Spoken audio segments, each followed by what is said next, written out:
کہ مدینے سے جب آپ نکلے ہیں تو کسی جنگ کا کسی کو خیال کسی کے حاشیہ خیال میں بھی نہیں تھا. پیش نظر تھا اس قافلے کا راستہ روکنا کہ جو آ رہا تھا شام سے واپس ابو سفیان کی سرکردگی میں. جو جب جا رہا تھا تو حضور نے تعاقب کیا تھا لیکن وہ بچ کر نکل گیا تھا. اسی لیے کسی نے اہتمام نہیں کیا کہ وہ اسلحہ ساتھ لے. اندازہ تو کیجئے 313 افراد میں سے صرف 2 کے پاس تلواریں تھیں. اسلحہ بھی نہیں لیا. کیا کرنا ہے؟ قافلے کو جا کر جو ہے روکنا ہے، قافلے کو لوٹنا ہے کہہ لیجیے. لہذا کو کثیر تعداد جو بھی گئی ہے وہ اسی خیال سے نکلی اور اس میں کوئی بری بات نہیں ہے. باطل سے گویا کہ جنگ تو پہلے دن سے شروع ہو گئی تھی. جیسے ہی حضور نے کہا لا الہ الا اللہ آپ کے اوپر تشدد شروع ہو گیا، بات ختم ہو گئی. تصادم تو ہے، صرف یہ ہے کہ پہلے وہ تصادم ذہنی اور فکری سطح پر تھا صرف، یا وقت یک طرفہ تشدد تھا اس میں کہ مسلمانوں کو اجازت نہیں تھی جوابی کارروائی کرنے کی. اب یہ تصادم 2 طرفہ ہے. اینٹ کا جواب پتھر سے دینے کا موقع آ گیا، مرحلہ آ گیا. اور اس انقلاب کی تکمیل کے لیے انگریزی میں ایک لفظ آتا ہے پش. ایک تو PUSH پش، کسی چیز کو دھکا دینا. ایک ہے PUTCH. یہ پش جو ہے یہ ہے کسی بھی مہم میں پھر آخری حلہ بولنا. تو یہ پش جو ہے انقلابی جد و جہد کا فائنل پش جو ہے وہ ہے یہ آرم کانفلکٹ. اور اس کا بھی آغاز اس ایکٹیو ریزسٹنس کے نتیجے میں جو حضور نے 1 سال تک جاری رکھا، اس کے نتیجے میں یہ 1000 کی فوج نکلی. حضور جب اپنے 313 ساتھیوں کو لے کر تقریباً درمیان میں تھے مدینے اور بدر کے، وہاں حضور کو وحی کے ذریعے سے اللہ نے اطلاع دے دی کہ مکے سے ایک لشکر بھی چل چکا ہے، بڑا طاقتور لشکر. اور ساتھ ہی اے محمد صلی اللہ علیہ وسلم ہمارا وعدہ ہے کہ ایک تو وہ جو اوپر سے قافلہ آ رہا ہے شمال سے اور ایک جو جنوب سے آ رہا ہے لشکر، ان 2 میں سے ایک پر ہم ضرور مسلمانوں کو فتح دے دیں گے. یہ وحی جب حضور پر آ گئی اور آپ کو اطلاع مل گئی کہ مکے سے تو قریش کا ایک فوج نکل آئی ہے، مسلح، کیل کانٹے سے لیس، پوری تیاریوں کے ساتھ. اب آپ نے ایک مجلس مشاورت منعقد کی اور آپ نے مسلمانوں کے سامنے یہ مسئلہ رکھ دیا کہ دیکھو ہم نکلے تھے اس کام کے لیے، لیکن اب صورت اللہ تعالیٰ کی طرف سے یہ پیش آ گئی ہے. وہ قافلہ بھی آ رہا ہے اور ادھر سے لشکر بھی آ رہا ہے، اور اللہ کا وعدہ ہے ان میں سے ایک پر لازماً اللہ ہمیں فتح عطا کر دے گا. تو بتاؤ کہ ہم کدھر چلیں، لشکر کی طرف چلیں یا قافلے کا پیچھا کریں؟ اس کو آپ جدید اصطلاح میں یہ کہہ سکتے ہیں کہ یہ اپنے ساتھیوں کے مورال کو ریڈ کرنے کی حضور کی طرف سے ایک کوشش تھی. پتہ چلے ساتھیوں کا مورال کیا ہے، کیا عالم ہے، ان کا حوصلہ کیا ہے، ان کے جذبات کیا ہیں، ان کی امنگیں کیا ہیں. آیا وہ ڈر جاتے ہیں یہ سن کر کے لشکر آ رہا ہے، قریش کا لشکر. قریش کا تو یوں سمجھیے کہ اس کا لفظ ایک دہشت پیدا کرنے والا تھا عرب کے اندر. قریش، ان کا لشکر اور تیاری کے ساتھ پوری طریقے سے کیل کانٹے سے لیس. یا یہ ہے کہ ان کے اندر اس کیفیت سے اور استقامت پیدا ہوتی ہے کہ ٹھیک ہے اب وقت آیا، اب وقت شہادت آیا ہے، اب وقت آیا ہے کہ ہم اپنا جو مقصود و مطلوب ہے، شہادت ہے مطلوب و مقصود مومن، نہ مال غنیمت نہ کشور کشائی. تو حضور نے جب یہ مشورے کے لیے بات رکھی، یہ بات بڑی اہم ہے، بڑی پیارا واقعہ ہے یہ سیرت کا. مہاجرین میں سے کئی افراد نے کھڑے ہو کر تقریریں کی بڑی جوشیلی. حضور جو حکم آپ کا ہو آپ بسم اللہ کریں، ہم تیار ہیں، ہر شے کے لیے تیار ہیں، فیصلہ آپ کو کرنا. حضرت ابو بکر نے تقریر کی رضی اللہ تعالی عنہ، لیکن حضور نے کوئی خاص اہمیت نہیں دی. حضرت عمر نے تقریر کی، اب بھی حضور نے کوئی خاص اہمیت نہیں دی. فرمایا بھائی 2 مشورہ دو، آپ لوگ مشورہ دیجئے. پھر حضرت مقداد ابن الاسود نے جو تقریر کی ہے وہ بڑی پیاری ہے کہ حضور ہم موسیٰ کے ساتھی نہیں ہیں کہ جنہوں نے جنگ کے وقت کہہ دیا تھا کہ فَاذْهَبْ أَنْتَ وَرَبُّكَ فَقَاتِلَا إِنَّا هَاهُنَا قَاعِدُونَ. جاؤ موسیٰ تم اور تمہارا رب جا کر جنگ کرو، ہم تو یہیں بیٹھے ہیں، ہم جنگ نہیں کریں گے.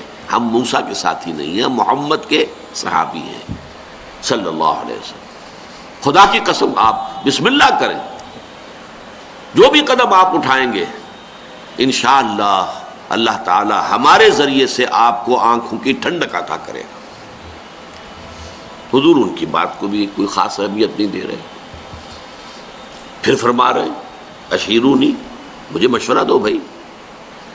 اب یہ بات جو ہے انصار کی سمجھ میں آ گئی کہ حضور کا روح سخن ہماری جانب ہے، کیونکہ انصار سے جو معاہدہ ہوا تھا بیعت عقبہ ثانیہ میں، وہ یہ تھا کہ اگر مدینے پر حملہ ہوگا تو ہم آپ کی حفاظت کریں گے اپنے اہل و عیال کی طرح۔ ابھی مدینے پر حملہ نہیں ہوا تھا، بلکہ حضور آگے بڑھ کر نکل آئے ہیں مدینے سے، اور جنگ مدینے سے باہر ہو رہی ہے۔ تو گویا کہ اسٹرکٹ سینس میں انصار پابند نہیں تھے اپنے اس معاہدے کی روح سے کہ حضور کا ساتھ دیں، اور ظاہر بات ہے کہ اب جو سچویشن پیش آ گئی تھی، صرف مہاجرین کی نفری کافی نہیں تھی، 80-85 مہاجرین تھے، باقی سب کے سب تو انصار تھے، ان میں 313 تھے، وہ کفایت نہیں کرتے تھے اس سچویشن جو اس وقت پیش آ گئی ہے۔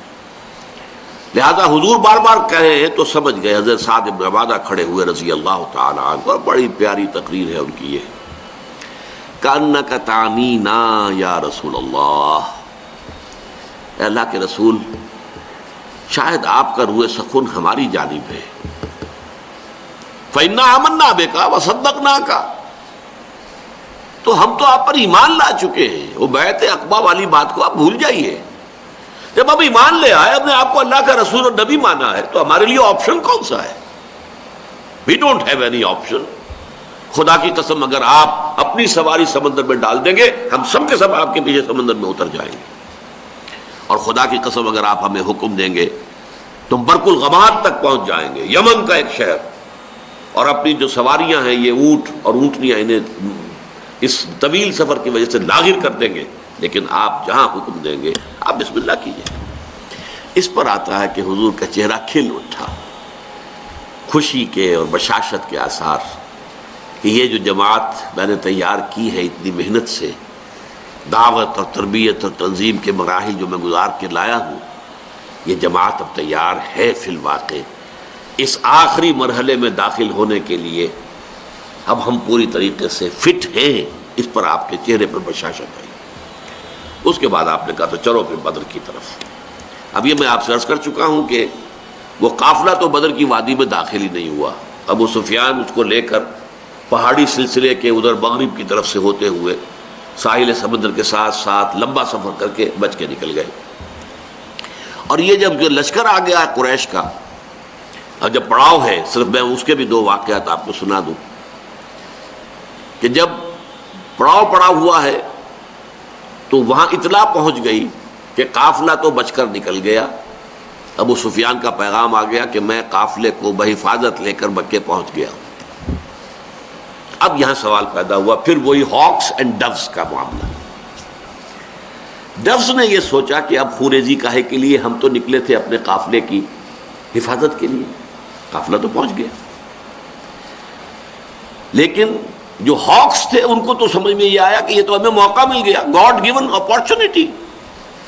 یہ ڈوز ہماری بات چلنے نہیں دے رہے تھے، اب جو ہے اب ہم یہاں تک پہنچ گئے ہیں، مدینہ یہاں سے صرف 80 میل دور ہے، ہم کہاں سے کہاں تک ہو کر یہاں پہنچ گئے ہیں، تو اب تو موقع ہے، اب یہاں سے واپس جانے کا کیا سوال۔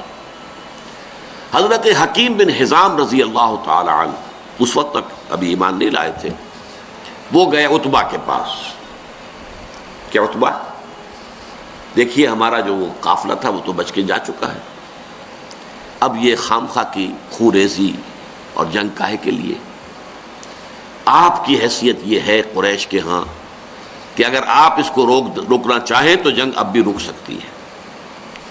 اس نے بھی کہا ٹھیک ہے، بات تو تمہاری صحیح ہے، اچھا چلو چلتے ہیں ابو جہل کے پاس، وہ he was the chief of the ہاکس۔ وہاں جا کر بات کی، اور وہ شخص جو تھا پھر اس نے پینترا بدلا، تانا دیا عتبہ کو۔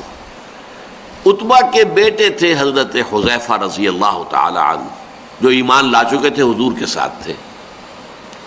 ہاں معلوم ہوتا ہے عتبہ بیٹے کو سامنے دیکھ کر تم پر بزدلی طاری ہو گئی ہے۔ اب یہ عرب کے لیے بہت بڑا طعنہ تھا۔ دوسری طرف اس نے یہ کیا کہ وہ جو ایک مارا گیا تھا وادی نخلا میں ایک مشرک، اس کے بھائی کو بلایا کہ دیکھو یہ تمہارے بھائی کے قاتل جو ہیں وہ اب سامنے پڑے ہوئے ہیں، لیکن یہ لوگ چاہتے ہیں کہ جنگ نہ ہو۔ اس نے فوراً کپڑے پھاڑے، وہاں کا جو ان کا ایک قبائلی رواج تھا، چیخنا چلانا شروع کیا، اپنے اس مقتول بھائی کا نام لے کر کے اس کا انتقام، اس کا قصاص لے کر جائیں گے، واپس نہیں جائیں گے واپس یہاں سے۔ عتبہ نے بھی اس طعنے کا جواب دیا کہ یہ صبح معلوم ہوگا کہ کون کاورڈ ہے، کون بزدل ہے۔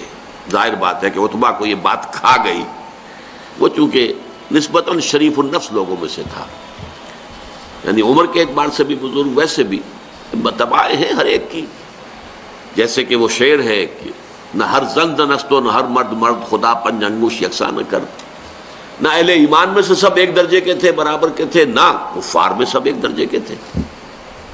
کافروں میں انتہائی سخت معاند بھی تھے، اور کافروں میں وہ شخص بھی تھا جنہوں نے حضور کو پناہ دی تھی، جبکہ آپ طائف سے آئے ہیں مایوس لوٹ کر، وہ بھی کافر ہی تھا، مشرک تھا۔ اور ظاہر بات ہے کہ ابو طالب بھی تو کفر ہی کی حالت میں دنیا سے گئے ہیں، لیکن حضور کی مدد کرتے رہے، آپ کو سہارا دیتے رہے۔ تو ہر طرح کے لوگ ہوتے ہیں، تو عتبہ در حقیقت ان میں سے شریف النفس لوگوں میں سے تھا، لیکن شریف آدمی کو پھر یہ تانا بھی کھا جاتا ہے بری طرح۔ تو اس نے کہا اچھا یہ تو کل صبح پھر فیصلہ ہوگا کہ بزدل کون ہے۔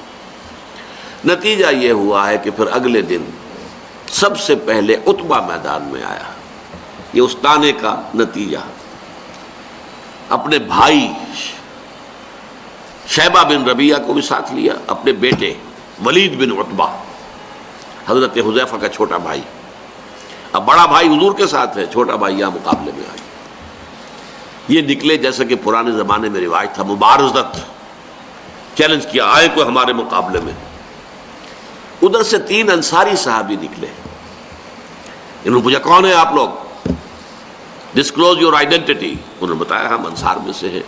کہ نہیں تم سے ہم جنگ کرنے آئے ہی نہیں ہیں، ہماری شان سے فروتر ہے کہ ہم یہ کاشتکاروں سے جنگ کریں۔ تانا دیا کہ مدینے کے لوگ تو کاشتکار لوگ ہیں، ہمارے مد مقابل بھیجو محمد صلی اللہ علیہ وسلم جو ہمارے قبلے کے ہو۔ حضور نے ان تینوں کو اشارہ کیا واپس آ جاؤ۔ اب حضرت حذیفہ نکلنے لگے باپ کے مقابلے کے لیے، حضور نے روک دیا۔ حضور کی شفقت و رحمت نے اسے گوارا نہ کیا کہ باپ بیٹے کے مقابلے میں آئے اور بیٹا باپ کے مقابلے میں آئے، لیکن پھر بہرحال 3 نکلے، حضرت حمزہ عتبہ کے مد مقابل، حضرت علی اور حضرت حارثہ ابن عبد المطلب۔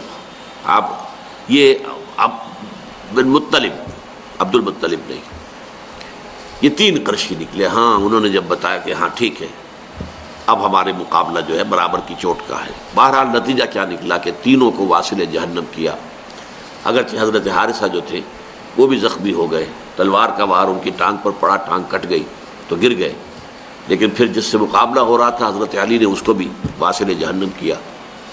یہ جو ہیں جو زخمی ہو گئے تھے یہ واپس جاتے ہوئے جبکہ بدر سے جا رہے تھے حضور فتح مند ہو کر مدینے کی طرف، تو درمیان میں ان کا انتقال ہو گیا۔ تو ان کے سمیت 14 صحابہ جو ہیں شہید ہوئے، جبکہ 70 قرشی کھیت رہے، واصل جہنم ہوئے۔ اور ان 14 میں سے کوئی بھی نمایاں شخص نہیں تھا بہت بڑا، اور وہ سارے کے سارے چوٹی کے لوگ تھے، تمام سرداران قریش، اور 70 کو قیدی بنا لیا۔ تو یہ گویا کہ اللہ تعالیٰ نے پھر اس کو سورہ انفال میں یوم الفرقان قرار دیا، یعنی ابو جہل کی بات کو الٹ کر کہ جو اس نے کہا تھا یہ یوم الفرقان ہوگا، واقعی یہ یوم الفرقان ثابت ہو گیا۔ اللہ کی مدد آئی، فرشتے بھی آئے، اس کی تفاصیل میں نہیں جا رہا، وہ آپ کتابوں میں پڑھ لیں گے۔ میں صرف اس کو واضح کرنا چاہتا تھا کہ غزوہ بدر کے بارے میں یہ خیال کہ یہ صرف ڈیفنس کے لیے تھا، یہ بات جو ہے ذہنوں سے نکال دیجئے۔ اس پروسیس آف ریولوشن کے حوالے سے یہ اصل میں ایکٹیو ریزسٹنس کا منطقی نتیجہ آرم کانفلکٹ، اور اس ایکٹیو ریزسٹنس کو انیشیٹ کیا ہے محمد الرسول اللہ صلی اللہ علیہ وسلم نے۔ ابتدا آپ کی طرف سے ہوئی ہے، آپ نے چھاپا مار دستے بھیجنے شروع کیے، آپ نے ان کا اکنامک بلاکیٹ کیا، آپ نے ان کی پولیٹیکل آئسولیشن کی شکل اختیار کی، جس کے نتیجے میں میں اس کو تعبیر کیا کرتا ہوں کہ سانپ بل میں سے نکل آیا۔ سانپ کو مارنا ہو تو کیا کریں گے؟ تو بل میں گھسا ہوا ہے، تو آپ کو معلوم ہے نا، کوئی بین وین بجاتے ہیں کچھ تاکہ وہ کوئی باہر نکل آئے۔ اب پتہ نہیں وہ بین سے کچھ واقعی کوئی اثر ہوتا ہے یا نہیں ہوتا ہے، لیکن جو عام میں تو آپ کو سمجھانے کے لیے کہہ رہا ہوں۔ یہ قریش بیٹھے ہوئے تھے مکے میں، اور مکہ حرم ہے، وہاں خوریزی، اگر اللہ کا عذاب آتا کسی اس طرح کا جیسے کہ اس سے پہلی قوموں میں آ چکا تھا تو مکے پر آتا، معاذ اللہ ثم معاذ اللہ ثم معاذ اللہ۔ خوریزی ان کی وہاں ہوتی نہیں۔ اس سانپ کو تو نکالنا تھا، اس سانپ کو نکالنے کے لیے محمد الرسول اللہ صلی اللہ علیہ وسلم نے جو اقدام کیا، جو ایکٹیو ریزسٹنس کا جو پروسیس شروع کیا، اس کے نتیجے میں وہ 1000 کا لشکر نکل کر جو آیا ہے، وہ گویا کہ سانپ جو ہے وہ اپنے بل سے باہر آ گیا اور میدان بدر میں اس کا سر کچلا گیا۔